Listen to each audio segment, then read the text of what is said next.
Hello everyone, welcome to my channel. Night pressed against the windows of the penthouse like a living thing.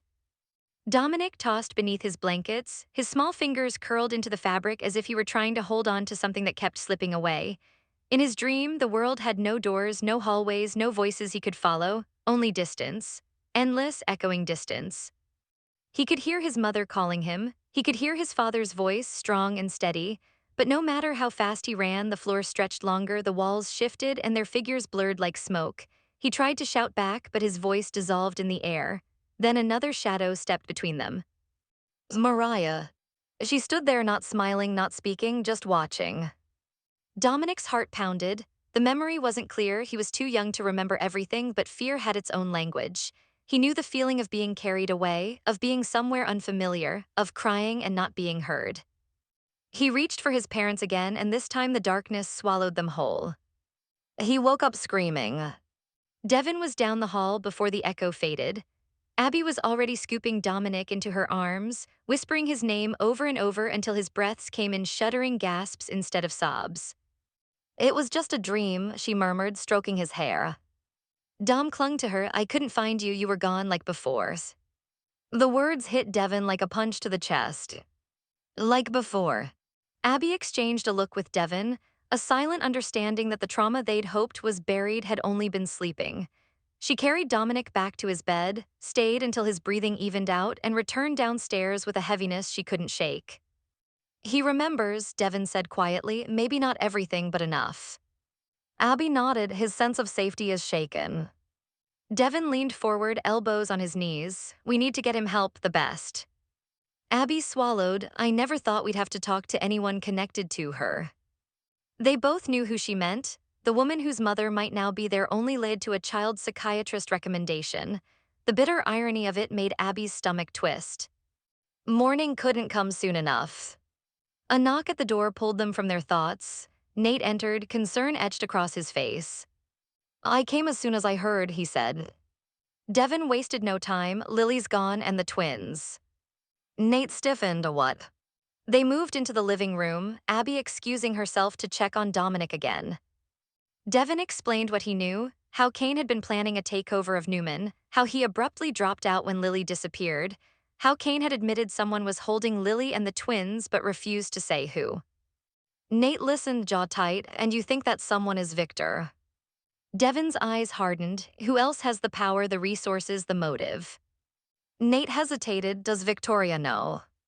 That's what I'm wondering. Before they could go further, Abby reappeared. We're not sitting here, Devin said. We're going to follow up on Elaide. Abby nodded. Be careful. He kissed her forehead, the weight of too many battles settling on his shoulders, and left with Nate. Across town, crimson lights buzzed with the low hum of espresso machines and quiet conversations. But at one corner table, the atmosphere was anything but calm.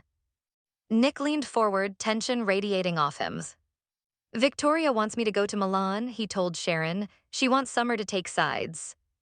Sharon's brows lifted. And you don't. She's my daughter. I'm not dragging her into another Newman war. Before Sharon could respond, the door opened. Noah walked in with Sienna at his side. The air shifted instantly. Noah didn't bother with small talk. He held out his phone. Nick's expression darkened as he read the text messages. Matt Clark was out. Released on a technicality, a corrupt partner, a compromised witness, legal maneuvering that reeked of manipulation. And the text. I could be right around the corner or miles away, sleep with one eye open. Nick's hands curled into fists. Burrow arrived moments later, offering his explanation. Annie, his former partner, had been exposed as corrupt. Her testimony had unraveled the case. The judge had grounds, Burrow admitted, weak grounds, but enough. Nick stood abruptly. This man terrorized my family. Burrow's voice lowered. I know. He's not done, Sharon whispered.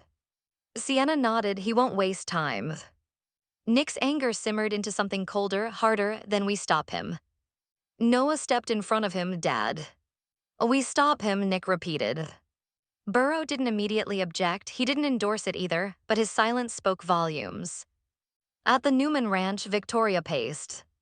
She hadn't heard from Nick. She knew he was furious about Matt Clark. she also knew that Victor was maneuvering behind the scenes as he always did. When Victor entered the room, the temperature seemed to drop. "You're still considering this plan?" he asked. Victoria didn't flinch. "Yes." "You're wrong."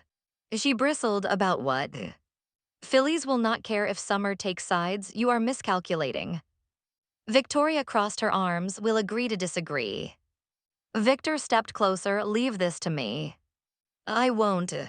"Matt Clark is free," Victor said evenly. "Nicholas will not go to Milan." Victoria's jaw tightened. "Then I will handle it." Victor's eyes flashed. "You underestimate the danger." "And you underestimate me." Meanwhile, aboard a private train barreling through the countryside, tensions reached a boiling point. Kane Ashby stood across from Phyllis, who remained seated, arms folded in defiance. "You think this is a bluff?" Kane demanded.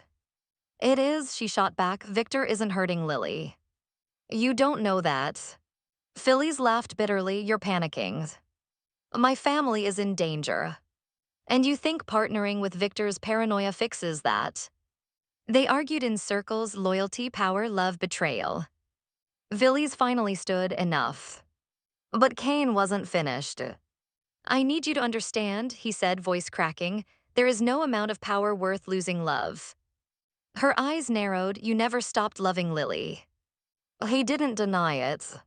"The only time I've ever felt whole," Kane admitted, "was with them." Phyllis felt the truth of it land between them like a final blow. "You lied to me," she whispered. "I lied to myself." Silence followed, heavy and suffocating. At the ranch, Victor's voice boomed through the hall. "If Matt Clark shows his face here again, he signs his own death warrant." Victoria watched him carefully. He was distracted now, focused elsewhere. Which meant her window was open. At crimson lights, Nick's voice cut through the air. "I'm going after him." Noah stepped forward. "Dad, don't." Nick's eyes were blazing. "He's a relentless psycho. He'll be back." Back on the train, Kane took a breath. "We make Victor think he's won," he said softly, "just long enough for him to release Lily and the twins." Phyllis hesitated. "Help me," he pleaded. And at the ranch, the front doors burst open. Devin and Nate stormed in. Victor turned slowly. Devin didn't bother with pleasantries. "Where the hell are they?"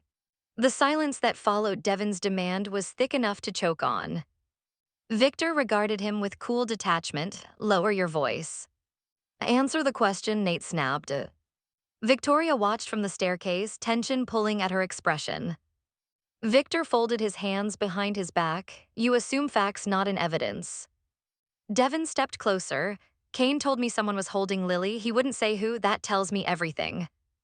Victor's gaze sharpened. "You presume much." "Where is my sister?" A long beat passed. Victoria finally descended the stairs. "Dad, if you know something." Victor turned to her. "I am handling matters." Devin laughed harshly. "Handling by kidnapping them." Victor's jaw tightened. "Careful." Nate moved beside Devin. "If Lily and those kids are collateral damage in some corporate chess game." "They are not collateral," Victor said sharply. "Then prove it," Devin shot back. Across town, Nick stood outside his car, staring at Matt Clark's last message. Rage warred with calculation. Sharon approached cautiously. "You can't do this alone." He didn't look at her. "Watch me." "You're not thinking clearly." "I am thinking clearly, that's the problem." He slid into the driver's seat. Noah ran out behind Sharon. "Dad's." Nick rolled down the window. "If he comes near any of you," Nick's voice dropped to a lethal calm, "he won't walk away." The car sped off. Back on the train, Phyllis paced. "You want me to help you deceive Victor Newman?" she said incredulously. Kane held her gaze. "Yes." She studied him carefully. "And then what? You get Lily back and ride off into the sunset?" Pain flickered across his face. "I just want them safe." Phyllis stopped packing. "And me?" Kane didn't answer quickly enough. That was answer enough. She turned away, emotions clashing inside her: pride, love, fury, understanding. "You're asking me to sacrifice everything," she said quietly. "I'm asking you to help me save my children." Silence fell again. Finally, she looked back at him. You get one chance. Relief washed over Kane. At the ranch, Victor's patience wore thin. You are emotional, he told Devons. You're damn right I am. Victoria stepped between them. Dad, if this is about pressuring Kane. It is about protecting this family, Victor interrupted. By tearing another apart, Devon shot back. Victor's eyes flickered not guilt, but something complicated. I did not initiate this conflict, he said. Then end it, Nate demanded. Victor moved toward the fireplace, staring into the flames. Certain measures, he said slowly, are necessary. Devon's heart pounded. Where are they? Victor turned. They are safe.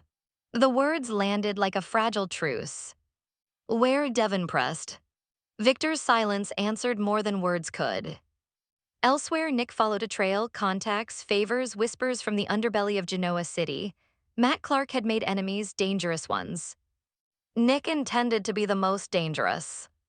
As night deepened, the storm that had been brewing all day finally broke. Victoria stood alone on the ranch balcony, wind whipping her hair. Her father was at war, her brother was hunting, Kane was desperate, Phyllis was cornered, Lily was missing. And somewhere in the shadows, Matt Clark was smiling. Inside the house, Victor made a call. It's time, he said simply. On the train, Phyllis and Kane sat across from each other, no more lies between them. We fool him, she said. Oh yes, and once Lily is free. Kane looked out the window into the dark. Then I face the consequences. Back at Devon's home, Abby checked on Dominic once more. He slept peacefully now, unaware that the world outside his bedroom was shifting again. She whispered a promise to him that he would always be safe, even if she had to fight every Newman in existence to make it true. Across town, headlights cut through the rain as Nick spotted a familiar figure stepping from an alley. Matt Clark. Nick's grip tightened on the steering wheel. The hunt was over. Or perhaps it was just beginning. In the ranch living room, Devon's voice echoed one final time. This ends now. Victor met his stare without blinking. Yes, he agreed softly, it does. Outside, thunder rolled across Genoa City. Every family stood at the edge of something irreversible. And none of them would walk away unchanged.